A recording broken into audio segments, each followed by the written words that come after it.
সালে নরেন্দ্র মোদী ক্ষমতায় আসার পর থেকে জর্জ সোরসদের স্বাদের ব্যবসা একদম ধুলোয় মিশিয়ে দিয়েছেন।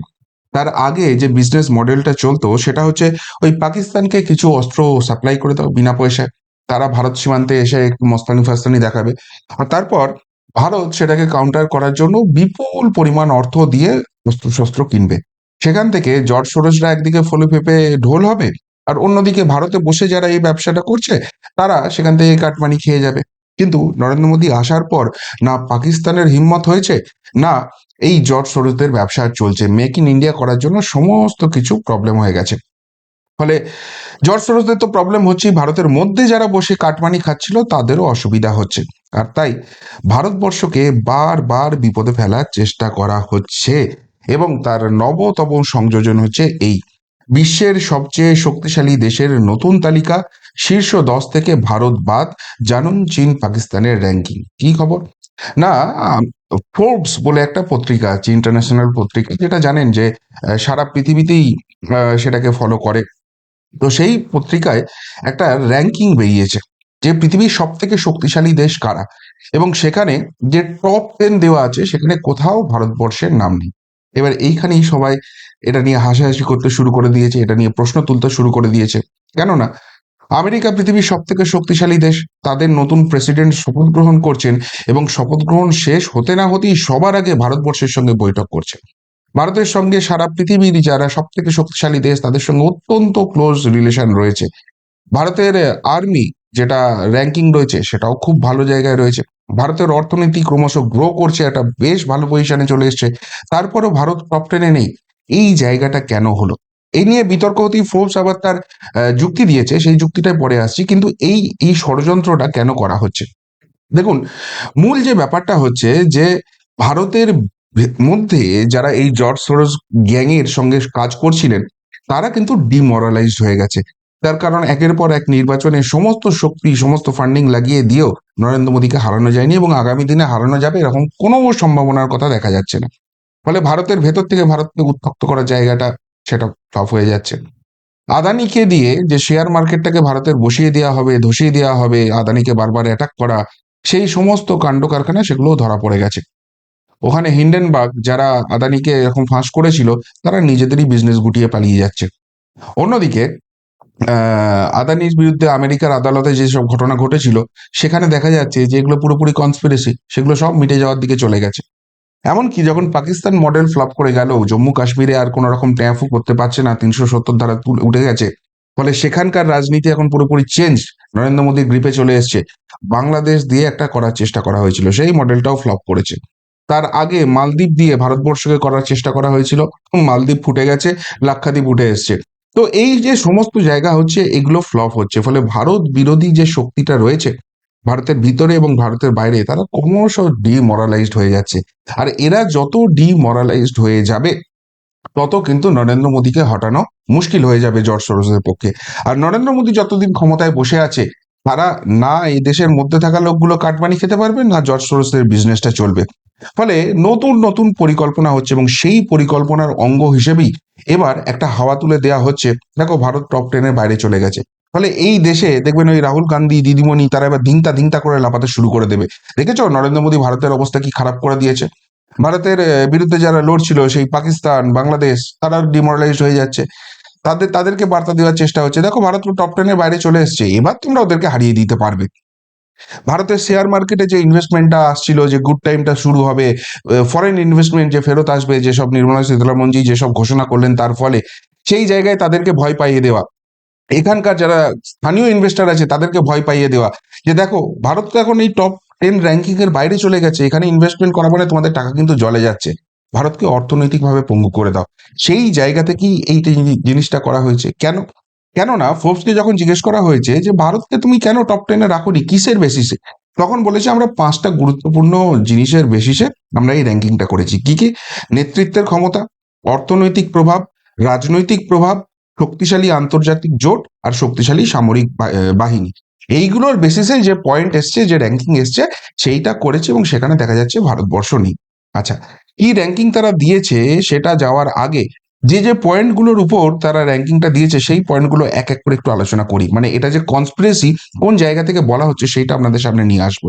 প্রথমেই বলা হচ্ছে নেতৃত্বের ক্ষমতা, অর্থাৎ দেশের যিনি প্রধানমন্ত্রী বা প্রেসিডেন্ট, মানে যিনি শেষ কথা প্রশাসনের, তার যে র্যাঙ্কিং, তার যে গ্লোবাল অ্যাকসেপ্টেন্স র্যাঙ্কিং রয়েছে, সেই দেশের মানুষ সেই সেই রাষ্ট্রপ্রধানকে কতখানি চাইছেন, সেখানকার তালিকা, অফিসিয়াল যে তালিকা রয়েছে সেখানে দেখুন সবার আগে যার নামটা রয়েছে তার নাম নরেন্দ্র মোদী, ইন্ডিয়া। 75% ভারতবাসী নরেন্দ্র মোদীকে দেশের প্রধানমন্ত্রী হিসেবে দেখতে চান। 19% চান না, 6% বলেছেন আমরা এইটা নিয়ে কিছু জানি না বা বলতে পারবো না। সেই তালিকায় এবার বাকি যারা রয়েছেন তাদের দেখুন 66%, 65%, 56%। ডোনাল্ড ট্রাম্প, যিনি পৃথিবীর সব থেকে বড় সব থেকে শক্তিশালী দেশের প্রেসিডেন্ট হলেন, সদ্য হয়েছেন, তারও অ্যাকসেপ্টেন্স রেটিং হচ্ছেন 52%। এবং সেখানে যে তালিকা দেখা যাচ্ছে ক্রমশ দেখুন ভারতের ধারে কাছে কেউ নেই। 75% দেশের 3/4 মানুষ যে মানুষটার উপর ভরসা রাখছেন দেশের প্রধানমন্ত্রী হিসেবে, সেখানকার নেতৃত্বের ক্ষমতা নিয়ে প্রশ্ন উঠে যাবে, সেইটা হিসেবে র্যাঙ্কিং এ আসবে না ভারতবর্ষ। পয়েন্ট নাম্বার 2, অর্থনৈতিক প্রভাব। এটা ফোর্বস এরই র্যাঙ্কিং, আমি অন্য কোথাও থেকে নিইনি। ফোর্বস যে র্যাঙ্কিং প্রকাশ করেছে সেই র্যাঙ্কিং, এখানে তো জল মেশাতে পারবে না, এটা তো আইএমএফ থেকে তাদেরকে নিতে হবে। এবং সেই র্যাঙ্কিং এ দেখুন ভারতবর্ষের স্থান কোথায়, 5 নম্বরে। ভারতকে টপ 10 শক্তিশালী দেশের বাইরে রেখেছে তো। অর্থনৈতিক শক্তিশালীর ক্ষেত্রে ভারতবর্ষ 5 নম্বরে পৌঁছে আছে। ভারতের আগে রয়েছে আমেরিকা, চায়না, জার্মানি, জাপান, তারপরেই রয়েছে ভারতবর্ষ। ভারতের পরে কারা রয়েছে, United kingdom, France, Italy, Canada, এরা সব ভারতবর্ষের পরে রয়েছে। ভারত এই তালিকায়, অর্থনৈতিক শক্তির তালিকায় জলজল করছে 5 নম্বরে, তাও ভারত 10-এর বাইরে চলে গেছে শক্তিশালী দেশের তালিকায়। আচ্ছা, নেক্সট পয়েন্ট কি বলছে, রাজনৈতিক প্রভাব। একটা দেশের রাজনৈতিক প্রভাব কি, আমি একটু গুগল করেছিলাম, সেখানে দেখা যাচ্ছে যে রাজনৈতিক প্রভাবের দিক থেকে সারা, মানে এইখানে রাজনৈতিক প্রভাব মানে আন্তর্জাতিক রাজনীতির কথা বলা হচ্ছে। সব থেকে প্রভাবশালী 3টে দেশ হচ্ছে ইউনাইটেড স্টেটস, চাইনা, রাশিয়া। ওই উপরে দেখুন লেখা রয়েছে এবং হাইলাইট করা রয়েছে। এবার একদম নিচের পয়েন্ট, এটা আমি একদম গুগল থেকে স্ক্রিনশট নিয়ে দেখাচ্ছি আপনাদের। Other countries potentially ranking high in 2025 political impact include India. মানে ইউনাইটেড স্টেটস, চায়না এবং রাশিয়ার পরে ফার্স্ট নামই যেটা নিচ্ছে সেটা হচ্ছে ইন্ডিয়া, তারপর হচ্ছে জার্মানি, তারপর ইউকে, তারপর জাপান। তাহলে সেই তালিকাতেও ভারত 4 নম্বরে, অথচ ভারত টপ 10-এ নেই। তারপর কি বলছে, শক্তিশালী আন্তর্জাতিক জোট।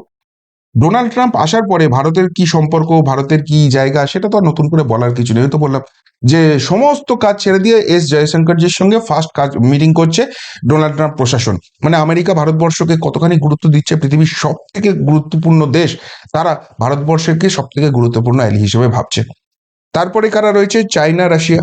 দেখুন চায়না রাশিয়ার সঙ্গে নরেন্দ্র মোদীর সম্পর্ক, রাশিয়া ভারতের বন্ধুত্ব, সেটা নতুন করে ব্যাখ্যা করে সময় নষ্ট করার কিছু নেই। চায়না যে চায়না, তারাও তাদের যে আগের স্টান্স ছিল সেই স্টান্স থেকে কিন্তু পিছিয়ে আসছে।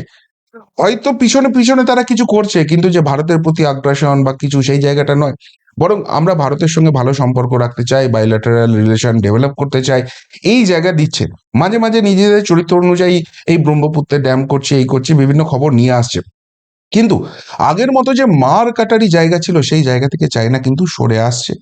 সুতরাং রাশিয়া বলুন, চায়না বলুন, আমেরিকা বলুন, প্রথম 3টে দেশ ভারতের সঙ্গে সম্পর্ক রাখছে। এছাড়াও পৃথিবীর গুরুত্বপূর্ণ যে দেশগুলোকে আমরা মনে করি যারা শক্তিশালী দেশ, Israel, Australia, Japan, France, UK, Italy, Germany, দক্ষিণ কোরিয়া, প্রত্যেকটা দেশের সঙ্গে দেখুন নরেন্দ্র মোদী প্রশাসনের অত্যন্ত ভালো সম্পর্ক। সবাই চায় ভারতকে বন্ধু হিসেবে পেতে।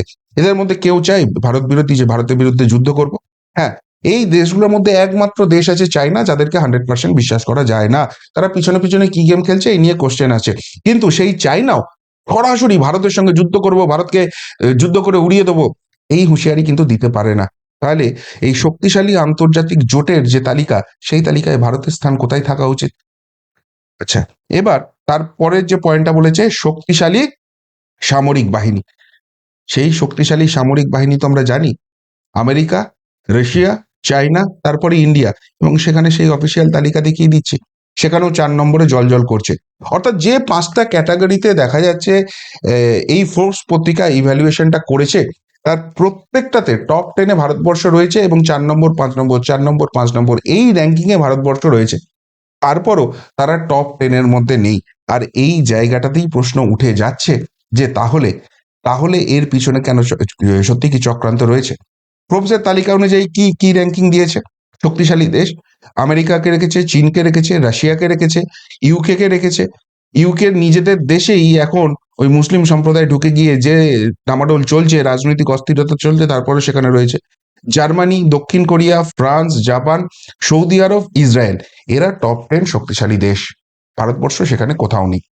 আসলে ওই যে বললাম যে একটা কোথাও হাওয়া তোলার চেষ্টা করা হচ্ছে, যারা ভারত বিরোধী, সেটা ভারতবর্ষের মধ্যে থাকুক আর ভারতবর্ষের বাইরে থাকুক, তাদের কাছে বার্তা দেওয়ার চেষ্টা করা হচ্ছে। ফোর্বস এর মতো পত্রিকাকে দিয়ে প্রকাশ করিয়ে দিয়েছি, একটা ইম্প্যাক্ট পড়বি, সাধারণ মানুষ অত কিছু বোঝে না। এটা নিয়ে দেখবেন রাজনৈতিক প্রচার তুঙ্গে উঠবে এই দেশের মধ্যেই। কেন? কেননা মহারাষ্ট্র ইলেকশন বিরোধীরা হেরে গেছে, হরিয়ানাতে হেরে গেছে, দিল্লিতে কি হয় কি হয় অবস্থা, এর পরের ইলেকশন আছে বিহার, সেখানেও ভালো কিছু বিরোধীদের করা শক্ত হয়ে পড়ছে। মানে এইসব ছেড়ে দিন, বিধানসভা নির্বাচন ছেড়ে দিন, বেশিরভাগ জায়গাতেই হয় বিজেপি ক্ষমতায় আসছে, বিজেপি জোট ক্ষমতায় আসছে, আর না হলে খুব খারাপ ফলাফল হলে তারা সেখানে রানার্স হচ্ছে, অর্থাৎ প্রধান বিরোধী দল হয়ে যাচ্ছে।